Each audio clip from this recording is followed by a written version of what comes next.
আমরা মানছি না,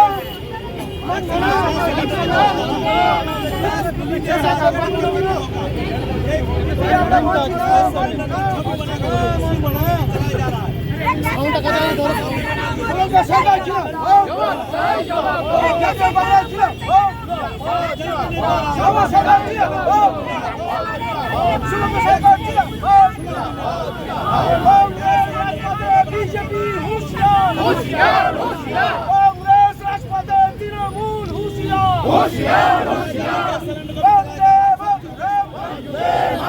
এলপিজি গ্যাসের দাম বৃদ্ধি জাতীয় বাজার মানছে না, মানবে না, বন্দে মাতরম, আমেরিকার দাদাগিরি মানবো না, মানছি না, আমেরিকার দাদাগিরি মানছি না, মানবো না, বন্দে মাতরম, সুরঙ্গ সরকার ছিল,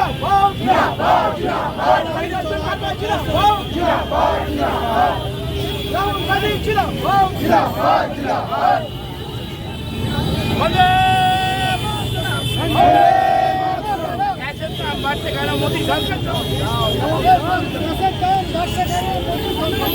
আমি একটু অন্যরকম প্রশ্ন করবো, যেটা হচ্ছে এত বড় একটা আন্দোলন যেখানে গ্যাসের দাম 60 টাকা করে বৃদ্ধি পেয়েছে, সাধারণ মানুষের নাভিশ্বাস, এইরকম একটা পরিস্থিতিতে কংগ্রেসের যে মিছিল হচ্ছে, কংগ্রেস বিভিন্ন জায়গায় যে ধর্নাগুলো করছে, তাতে কিন্তু সেই রকম লোক নেই। এটা কিন্তু বিরোধীরা বলছে যে লোক পাবে না কংগ্রেস, এটা কি সম্ভব? কংগ্রেস লোক পাবে না কেন? দেখুন, কংগ্রেস এই রাজ্যে 1998 সালের পর থেকে দুবার ভেঙেছে। 1998 সালে তৃণমূল কংগ্রেস তৈরি হয়েছে, 2008 সালে প্রগতিশীল ইন্দিরা কংগ্রেস তৈরি হয়েছে, কংগ্রেসের গর্ভবতী দুটো দল তৈরি হয়েছে। পরে প্রগতিশীল ইন্দিরা কংগ্রেস 2009 সালে তৃণমূলের সঙ্গে মিশে গিয়েছে।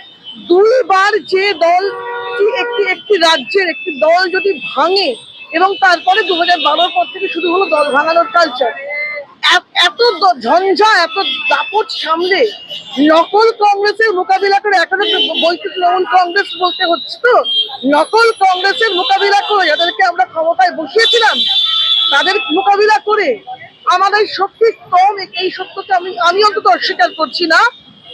শক্তি কম, কিন্তু স্বার্থ কম, ইচ্ছে কম নয়। ইচ্ছেতে কোনো স্বাদ এবং স্বার্থের মধ্যে পালাক থাকতে পারে, কিন্তু স্বাদটা কিন্তু আমাদের আছে মানুষের জন্য। ক্ষুদ্র শক্তি নিয়েও বিরাট জনবল নেই, বিরাট মানুষ নেই।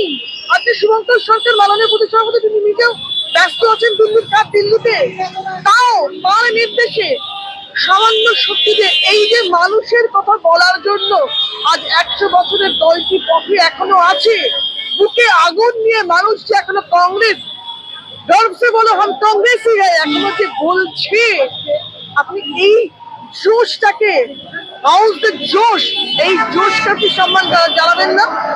একদমই। কিন্তু মানে কতদিন, মানে একটা তো সময় আছে, তৃণমূল কংগ্রেসের থেকে সাধারণ মানুষ ভোট ফেরাচ্ছে, বিজেপি কে চাইছে না, অথচ কংগ্রেসের লোকবল নেই, মানে এই জায়গাটা। দেখুন তাহলে কি হয়, ভোট তো হয়নি।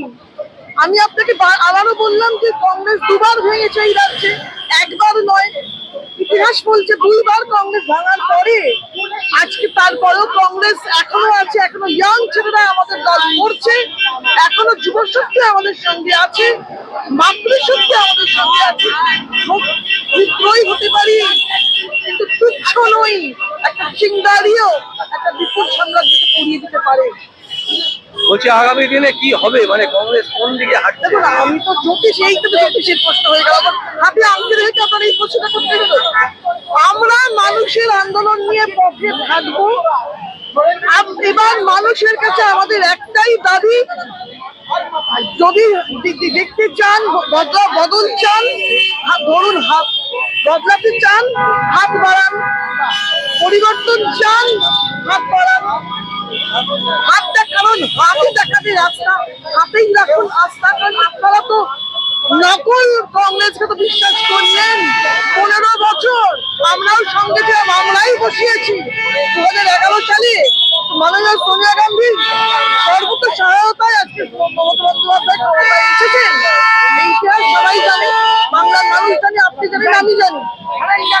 আসার পরেই কিভাবে ইউপিএ 2 কে আঘাত করা শুরু করেছেন মমতা বন্দ্যোপাধ্যায়, এর থেকেই বোঝা যায় গিয়েছিল একটু করে। এখন তো দিনের আলোর মতো পরিষ্কার মমতা বন্দ্যোপাধ্যায় কংগ্রেসের গাকে, যে কংগ্রেসকে দুর্বল করেছেন এবং তিনি আরএসএস এর দুর্গা। এই ভয়ানক আঘাতকে ভাঙা কঠিন, অসম্ভব নয়। এই আঘাত ভাঙবে সময় হয়তো লাগবে, মানুষকে বুঝতে হবে, মানুষ বুঝবেন, মানুষ মুখ ফেরাবেন না। কতদিন মানুষ আর শুধু ভাতায় ব্যস্ত থাকবেন? এই মানুষ তো একসময় কলকারখানায় চাকরি করতেন, এদের পরিবারগুলো তো বিভিন্ন এই যে টাটার সংস্থা আছে বা স্টিল সেল, বার্নপুর, দুর্গাপুর যে শিল্পাঞ্চলগুলি ছিল, হুগলি, হিন্দুস্তান মোটরস, এগুলো তো কংগ্রেসের আমলেই হয়েছিল। এই এদেরই পূর্বপুরুষরা এখানে আগের প্রজন্মে কাজ করেছেন, কেউ কেউ হয়তো এখনো পেনশন পাচ্ছেন। মানুষ বুঝছেন, মানুষের উপর বিশ্বাস হারানো পাপ, তাই মানুষের উপরেই বিশ্বাস। আজকে আমাদের জাতীয় কংগ্রেস পশ্চিমবঙ্গ প্রদেশ কংগ্রেস সভাপতি মাননীয় শুভঙ্কর সরকারের নির্দেশে পশ্চিমবঙ্গ প্রদেশ কংগ্রেসের মানবাধিকার শাখার পক্ষ থেকে আমরা আমেরিকার ইরানের ওপর অনৈতিক হামলা, শিশু মৃত্যু এবং সাধারণ মানুষের মৃত্যুর প্রতিবাদে, যেটা অমানবিক, যেটা মানবাধিকার লঙ্ঘন করে, তার প্রতিবাদে আমরা আজকে রাস্তায় আছি। এবং সেই সাথে রান্নাঘরে আগুন লেগেছে, এলপিজি গ্যাসের দাম বেড়েছে, তারও প্রতিবাদ আমরা আজকে জাতীয় কংগ্রেসের পক্ষ থেকে রাস্তায় নেমে আমরা করলাম। বলছি, আপনার এই এত বড় বড় প্রজেক্টে আমরা লোক দেখতে পাচ্ছি না। মানে বিরোধীরা বলছে যে কংগ্রেসের লোক নেই, লোক বাড়াবার চেষ্টা করছে। বিরোধীরা কি বলছে তার সে দিয়ে কংগ্রেস চলবে না। আজকে আমাদের আপনারা খোঁজ নিয়ে দেখুন, আমাদের জেলায় জেলায় সমস্ত ছোট বড় আকারে আজকে সমস্ত জেলায় রাজনৈতিক প্রোগ্রাম হয়েছে এবং এর প্রতিবাদ হচ্ছে। ওই সরকার বলছে যে গ্যাস মজুদ আছে, অথচ গ্যাস সিলিন্ডারের যে অফিসগুলো আছে, ডিলারগুলো আছে, সেখানে গিয়ে আমরা পাচ্ছি না। সেখানে দেখা যাচ্ছে যে তারা বলছে যে বাজারে গ্যাস আসছে না, গ্যাস সাপ্লাই নেই। এটা মানে এটা কেন হচ্ছে কেন? আজকে বাংলার মুখ্যমন্ত্রী মমতা ব্যানার্জি তার ল অ্যান্ড অর্ডার মেনটেন করতে উনি ব্যর্থ। ওনার অপদার্থতার কারণে এই কালোবাজারি শুরু হয়েছে। উনি সেটাকে বন্ধ করতে পারছেন না। আর না হলে ধরে নেব উনি নরেন্দ্র মোদী, আমাদের ভারতবর্ষের প্রধানমন্ত্রী নরেন্দ্র মোদীর সমস্ত পরিকল্পনাকে উনি মেনে নিয়ে এটাকে চুপ করে বসে আছে। মানে শুরুটা কি করে হবে? 60 টাকা গ্যাসের দাম বেড়ে গেছে, মানে মানুষ তো নাজেহালে পড়ে গেছে। আমরা তো সরকারে নেই, আমরা কোনো অনৈতিক কিছু ঘটলে আমরা তার প্রতিবাদ করতে পারি। সাধারণ মানুষের সাথে জাতীয় কংগ্রেস আছে, সাধারণ মানুষের সাথে বাংলায় শুভঙ্কর সরকার আছে। রাস্তায় কেন? রাস্তায় কেন? আজকে যে সাম্রাজ্যবাদী আমেরিকা আজকে ভারতবর্ষের ইরানের মতন দেশকে প্রধান সর্বোচ্চ নেতাকে খুন করে দেয় এবং তার সাথে সাথে ভেনেজুয়েলার প্রেসিডেন্টকে তুলে নিয়ে চলে যায়। এই যে দাদাগিরি সাম্প্রদায়িক বেড়েছে, তার বিরুদ্ধেই আজকে ভারতবর্ষকে বারবার হুমকি চুমকি দিয়ে বেড়াচ্ছে।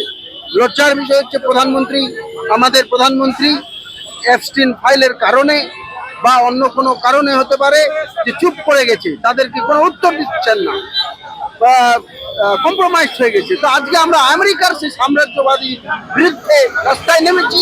ইরানের প্রত্যেকটা সার্বভৌম রাষ্ট্র এবং সার্বভৌম রাষ্ট্রের নিজস্ব অধিকার রয়েছে। কোন দেশের উপর দাদাগিরি করতে পারবে না, শাসন করতে পারে না। এটা ঔপনিবেশিকবাদ হতে পারে না, বরং প্রত্যেকটা দেশের সার্বভৌম অধিকার রয়েছে।